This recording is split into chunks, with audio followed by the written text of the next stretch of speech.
धन्यवाद अध्यक्ष महोदय। बहुत सुनने को मिला भी लेटेस्ट ओवैसी जो हैं उन्होंने अपनी बात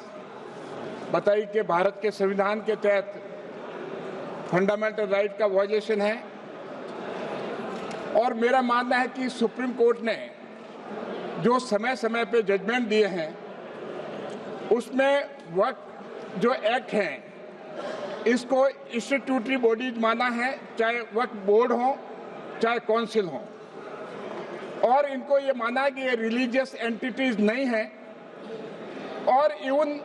जो ड्यूटीज ऑफ मुटावली हैं वो भी प्योरली सेकुलर हैं, क्योंकि उनका कैरेक्टर और सेक्शन 96 जो है वक्फ एक्ट का वो सेंट्रल गवर्नमेंट के पावर हैं उसको सेकुलर एक्टिविटीज रेगुलेट करने का। तो इससे साफ है कि जो फंडामेंटल राइट की जो बात करते हैं, चाहे आर्टिकल 14 और 15 की हो, चाहे फ्रीडम ऑफ रिलीजन की हो,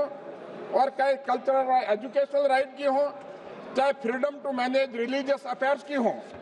ये इस कैटेगरी में नहीं आता है। और जहाँ तक वक्फ संपत्तियों की बात है, टोटल 8,72,000 में से सिर्फ अगर डीड जो बनी है 1,088 संपत्ति की बनी है,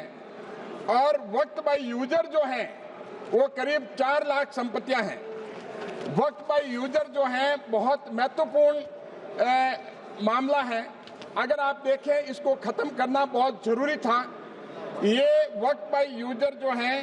ये 1954 एक्ट में, 1995 में और 2013 में, जो कि प्रॉपर्टी जो है उसको वक्त के बिना, विदाउट किसी डॉक्यूमेंट के बिना, म्यूटेशन के बिना, सर्वे के बिना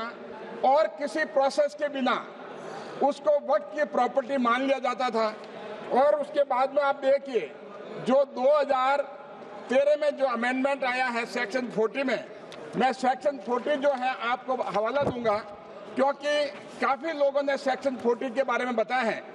तो अगर सेक्शन 40 अगर पढ़ लिया जाए उसके बाद में तो इतनी पावर है उसके साथ में कि कोई भी प्रॉपर्टी जो है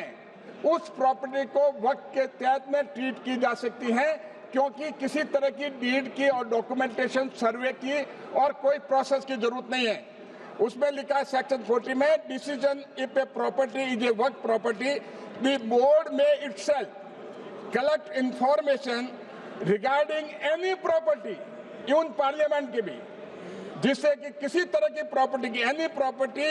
विच it has reason to believe,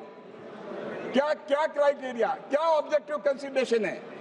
to be a वर्क property, and if any question arises whether a particular property is वर्क प्रॉपर्टी और नॉट, और whether a work is a Sunni or a Shia, it may after making such inquiry it may deem fit decide the question. ये final power जो है बिना किसी आधार के complete जो है इस एक्ट के तहत सेक्शन 40 में दिया है उन्होंने, that decision of the board on the question under this section unless revoke or modified by the tribunal be final. जो डिसीजन है अगर सिर्फ और सिर्फ ट्रिब्यूनल को पावर है और ट्रिब्यूनल के बाद में कोई अपील का भी प्रावधान नहीं है, तो ये जो अभी एक्ट में जो है अमेंडमेंट एक्ट में जो प्रावधान किया है इसको ओमिट करने का काम किया है, ये बिल्कुल जस्टिफाइड है। और उसके साथ आप देखिए उसके अलावा ट्रस्ट और कोऑपरेटिव सोसाइटी की प्रॉपर्टी भी अगर है और ट्रस्ट एक्ट के तहत है, कोऑपरेटिव सोसाइटी एक्ट के तहत में, वो प्रॉपर्टी भी उनको नोटिस दे करके वक्त में सेक्शन 40 में ली जा सकती है। और उसमें जो है अगर ट्रिब्यूनल के सिर्फ पावर जो है उसमें नलीफाई करने का पावर जो है ट्रिब्यूनल का है। अब जो अमेंडमेंट एक्ट में जो प्रावधान किया है मैंडेटरी, अब ओरल वक्त नहीं होकर करके डीड के द्वारा होगी। जो मैंने बताया कि 8 लाख से ऊपर जो वक्त प्रॉपर्टी है उसमें डीड सिर्फ 1,088 बनी हुई है। तो अब अगर ये प्रावधान किया है